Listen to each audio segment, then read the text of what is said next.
Welcome back to Soul Stories with Kate Mazeris. We are celebrating Sagittarius today.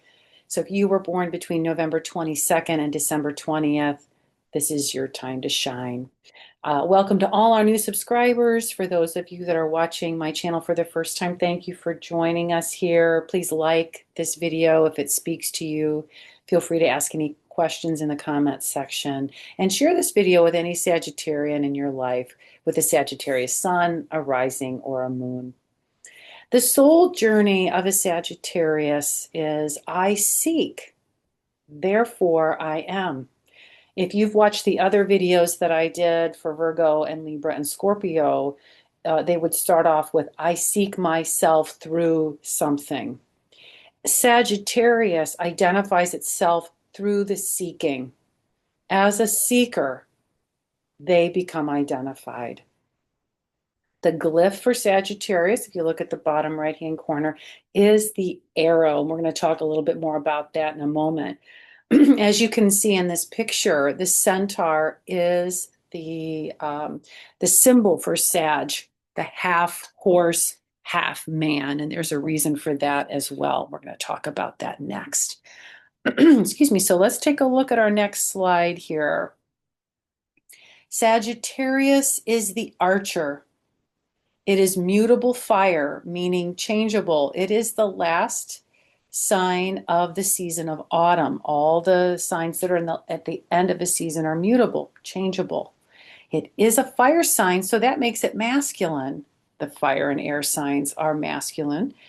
And this sign is ruled by both Jupiter and also Chiron. If you're an ancient astrology buff, you'll know that, Jupiter for up to Saturn is where all the planets ended. But as we've come into more modern astrology, the outer planets were discovered as well as asteroids. And Chiron is one that was discovered in the 70s, and it is located between Saturn's orbit and Uranus's orbit. And I'll explain about Chiron in just a moment. So the glyph for Sagittarius represents the arrow of active battle between constructive and destructive forces. And that goes along with the centaur. The centaur represents the constant battle between noble aspects and carnality, the soul and humanity. They also can be symbolized of the shaman that is both mortal and immortal. So the soul represented by the archer itself, but the carnality represented by the horse. A lot of times Sagittarian energy, when it is in its shadow, is like this. It'll be ready, fire. Oh, crap, I should have aimed. And so Sagittarians, especially if you have a Sag sun, a Sag rising, or a Mercury in Sag, you will often maybe shoot off at the mouth or act before you think. You don't think things through because that mutable fire wants to move, wants to be active.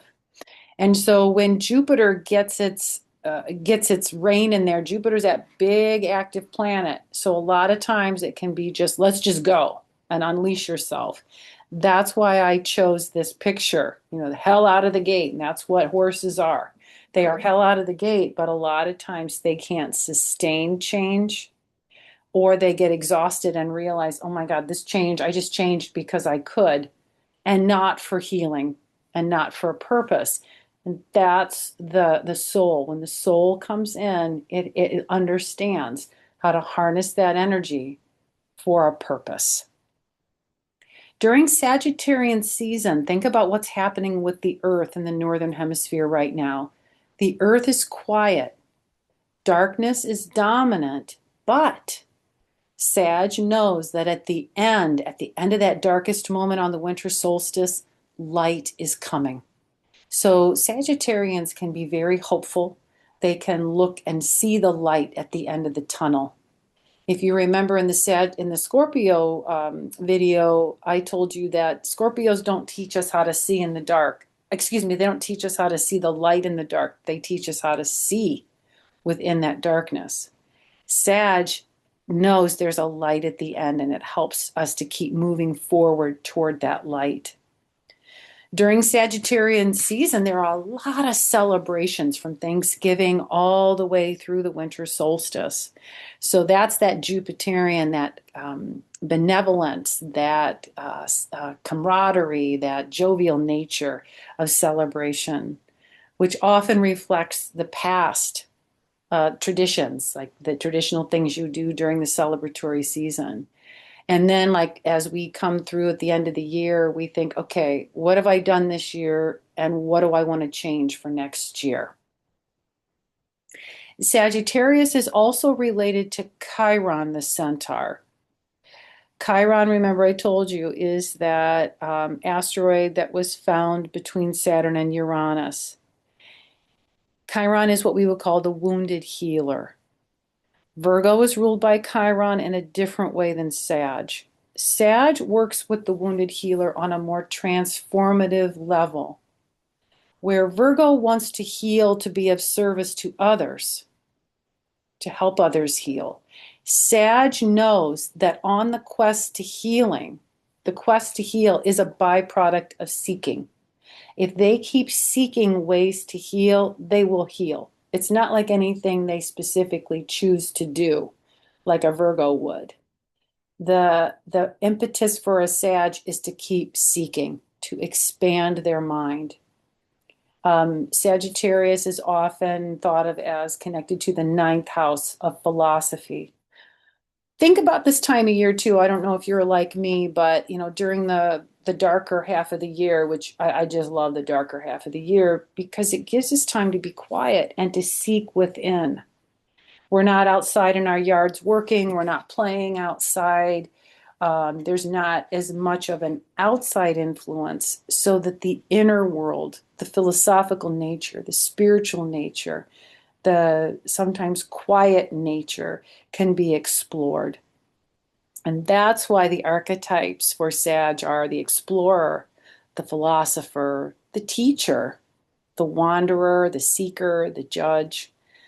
The shadow of Sag is the fundamentalist. So if you have a Sagittarian moon in particular or Sag rising, you can get locked into a frame pretty quickly. A lot of times if I'm looking at someone or researching a famous person who is very fundamentalist in their thinking in whatever way, they have some Sagittarian shadow there. Because sometimes in its shadow, Sag, how do I say this? They get stuck in the, well, I'm seeking, so I'm right. This is what I believe, so I'm right, and you're not, because you haven't looked at it the way that I do. If you look at it the way that I do, then you'll know I'm right. It's kind of a narrow focus. It's the shadow of expansion. If you think about it, the opposite of expansion is to contract. So the shadow of that expansive nature of Jupiter is to contract into one way of thinking instead of extrapolating that out and looking at multiple ways of thinking and looking at people and humanity as a multi-dimensional experience. That is the reality. Like Gemini, which is the sign opposite to Sag, they can be a Jack or Jane of all trades and perhaps not a master of none because they like to try this and try that. I worked with a Sagittarian once, and it was very frustrating for me because as a Virgo, they hired me to organize their business, which I did. And once I got it all organized and it was running smoothly, they wanted to change it. They wanted to change the platform. They wanted to change the name of the company. And then I had to start all over again. And this happened like 3 times in a year and a half. It was very frustrating. And the change was for change's sake, not because what I did wasn't working. They just didn't give it enough time to have some traction. So that can also be a shadow of Sag, is to just change for changing purposes because, oh, here comes an idea. I'm going to explore that without thinking it through. As we look at the Sagittarian soul journey, we understand that it is to use intelligence and the higher mind and the physical experience to resolve duality. When I get to the Gemini soul story next spring, we'll understand a little bit more about black and white thinking, because black and white thinking it's only a reality in the mind. To resolve duality is to resolve this mental fraction. I think that's one of the challenges that we have in our culture and in the world right now is this split of me versus them, or this thought versus that thought, or this political party versus that. That is that's an illusion of the mind, is that we're all this or all that. So what Sagittarius, in its beautiful sense, is it says, take your human mind, take your higher mind, and take your actual physical experience to look at the reality of diversity.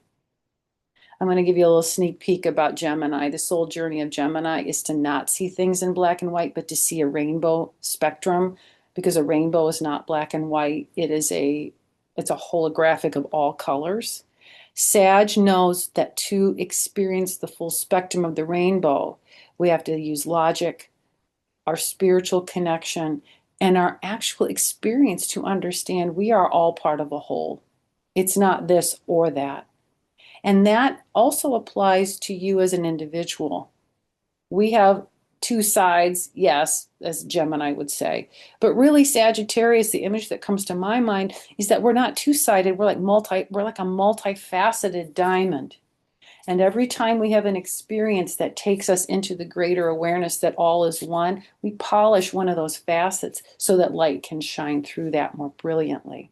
And that's part of that Sag journey, is to confidently and energetically explore the physical realm through travel of the mind, of the spirit, and sometimes of the body. I have a friend who has a moon in Sag, and she loves to travel and becomes more whole through travel.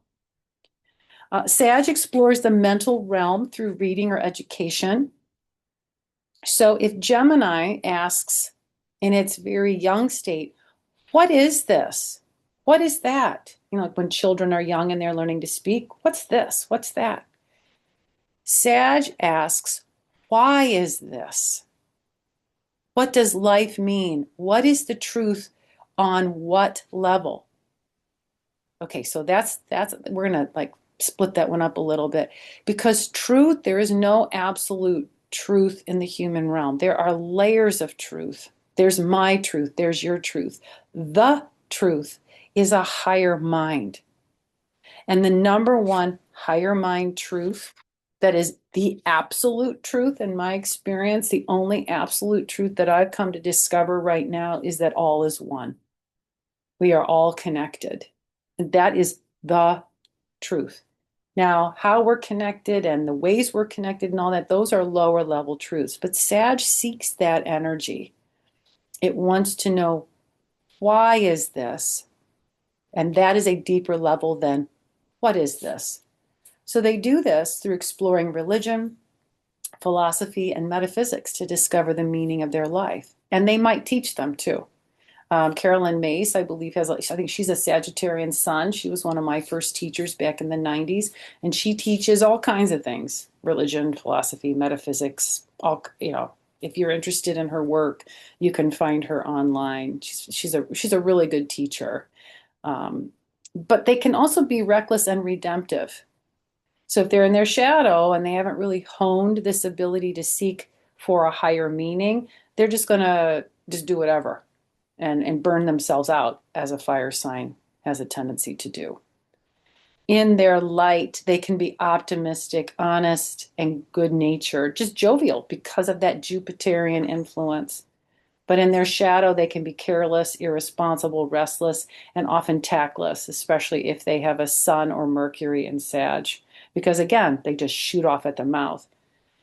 Earlier this month, we had Mercury is still retrograde right now. It'll go direct on the 29th of November, but it started off its retrograde in Sag. And I think I told you in the November overview, you might want to watch your mouth a little bit.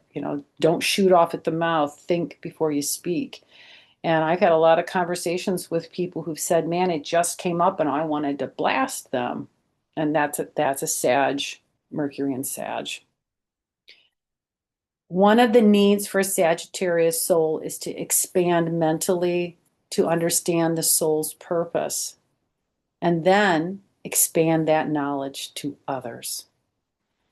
Jupiter's influence is always going to encourage a Sag to want more food, more love, more power, more knowledge. I put love in there twice on purpose because Sages can have such an open heart. As you can see in this picture, here is a Sagittarius going out into the world, empowering the world, and that's in their light. That's what Sag wants to do, is to serve with a higher purpose. One of the most popular Sagittarians right now in our culture is Taylor Swift. And she has taken her influence and her money and her power and put it to the good of all. If you Google Taylor Swift, um, what's the word I'm looking for? Not environmentalist, not entrepreneur. It's like when they give benevolently, like Bill Gates and his wife, it'll come to me. You can fill in the blank there.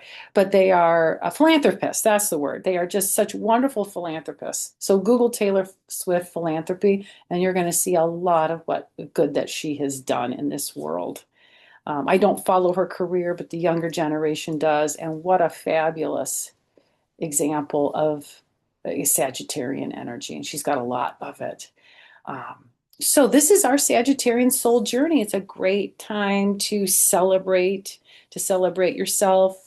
I myself don't have anything in Sag, but I look at the house that Sagittarius rules, and that's going to get lit up this month. So for me, this is going to be a month of working. I'm going to be doing a lot of working and working on inner self and philosophy and sharing that with others in my yoga classes and my astrology workshops. I've got a lot of great astrology workshops planned for 2026. So if you're interested in joining me, I'm going to put a link to my website in the description below where you can reach out to me and learn more about my practice. You can schedule a reading with me either in person or online. So if you're a Sagittarius, celebrate you this month. We're so glad you were born. And the next video will be our December astrological overview. And then I will do the Capricorn soul journey later in December. So until I see you all again, have a great day, everybody.